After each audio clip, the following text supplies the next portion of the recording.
दोस्तों, चंचल मन को शांत करना बहुत जरूरी होता है, क्योंकि अशांत मन में कई सवाल होते हैं और यह इधर उधर भटक सकता है। महात्मा गौतम बुद्ध के समय की बात है। एक गांव में एक युवक अपनी पत्नी और 2 बच्चों के साथ रहता था। वह युवक बहुत ही ज्यादा परेशान रहता था। अपने 2 बच्चों और पत्नी की जरूरतों को पूरा नहीं कर पाता था। शायद यही उसकी परेशानी की सबसे बड़ी वजह थी। समय बीतता गया। उसकी परेशानियां परिवार की जरूरतों के साथ बढ़ती ही जा रही थीं। वह दिमाग से और मन से बहुत अशांत रहने लगा था।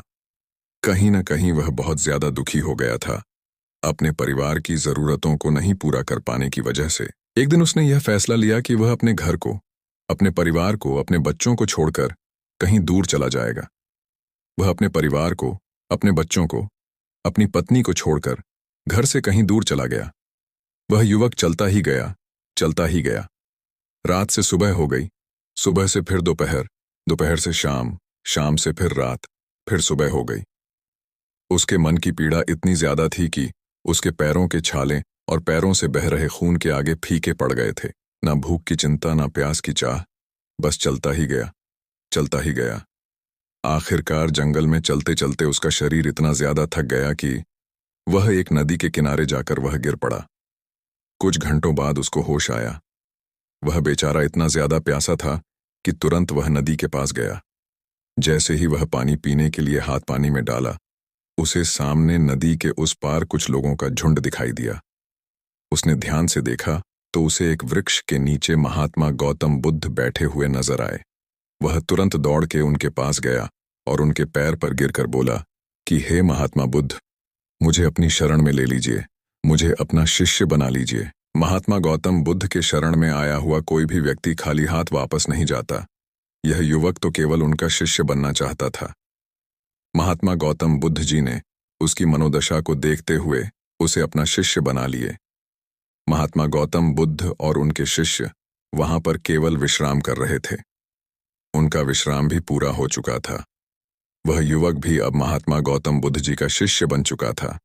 अब समय हो चला था आगे की यात्रा को पूरा करने की। गौतम बुद्ध और उनके शिष्य आगे बढ़ते चले गए। कुछ दूर निकल जाने के बाद गौतम बुद्ध जी को बहुत जोर की प्यास लगी। उन्होंने अपने इस नए शिष्य अर्थात युवक से बोला कि प्रिय शिष्य, जाओ, पास में एक सरोवर है, वहां से मेरे लिए पानी लेकर आओ। युवक बोला, जो आज्ञा भगवान। युवक सरोवर की तरफ चल दिया। सरोवर के पास जैसे ही वह पहुंचा, उसने देखा कि उस सरोवर में बहुत सारे जानवर उछल कूद कर रहे हैं। वे सारे जीव जंतु युवक को देखते ही तुरंत वहां से भाग गए। युवक बहुत ही खुश हुआ और उस सरोवर की तरफ चल दिया पानी लेने के लिए। उसने देखा कि पानी बहुत ही ज्यादा गंदा था। युवक निराश होकर वापस गौतम बुद्ध जी के पास आ गया। गौतम बुद्ध जी ने उससे पूछा, पानी कहाँ है? युवक ने दुखी भरे शब्दों के साथ कहा, हे भगवान, मैं जैसे ही उस सरोवर के पास पहुंचा तो मैंने देखा कि उस सरोवर में काफी सारे जीव जंतु उछल कूद कर रहे थे और उनके उछल कूद करने की वजह से उस सरोवर के जमीन के तल में बैठी हुई सारी गंदगी उस पानी में घुल मिलकर एक कीचड़ का रूप ले लिए थे। यही कारण है कि मैं वह पानी लेकर नहीं आया, क्योंकि वह पानी पानी नहीं कीचड़ हो चुका था। महात्मा गौतम बुद्ध जी उसकी बातों को समझ गए और मुस्कुराते हुए उन्होंने कहा कि मैंने तुमसे सरोवर का पानी मांगा था। मैंने यह नहीं कहा था कि पानी अगर गंदा हो तो पानी लेकर मत आना। उन्होंने अपने दूसरे शिष्य से अनुग्रह किया कि जाओ और सरोवर से पानी लेकर आओ। उनका दूसरा शिष्य निकल पड़ा पानी को लाने के लिए और कुछ देर पश्चात वह पानी लेकर वापस आ गया।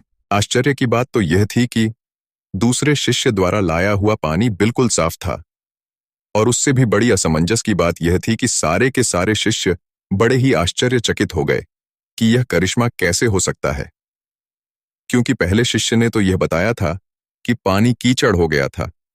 महात्मा गौतम बुद्ध जी ने सारे शिष्यों को यह बताया कि जब सारे जीव जंतु उस पानी में उछल कूद कर रहे थे, तब उस दौरान उस सरोवर के पानी के तल में बैठी हुई सारी गंदगी घुल मिलकर कीचड़ रूपी पानी का रूप ले लिए थे।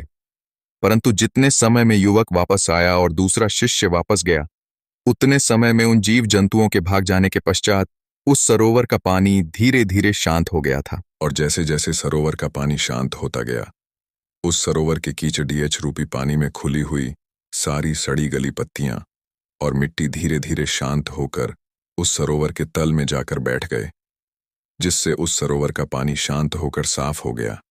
ठीक इसी प्रकार से हर एक व्यक्ति के जीवन में तरह तरह की समस्याएं, परेशानियां और कठिनाइयां आती हैं, जिसके वजह से हमारे मन में हलचल सी मच जाती है।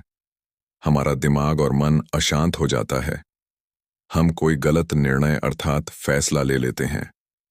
परंतु अगर हम थोड़ा समय देकर उन कठिनाइयों, परेशानियों और समस्याओं के बारे में समझने की कोशिश करें, तो मन की हलचल उस सरोवर की पानी की तरह शांत हो जाएगी, जिससे हम अपने जीवन में सही निर्णय का चुनाव करते हुए उसका समाधान निकाल लेंगे। युवक को महात्मा गौतम बुद्ध जी की सारी बातें बिल्कुल साफ साफ समझ में आ गईं।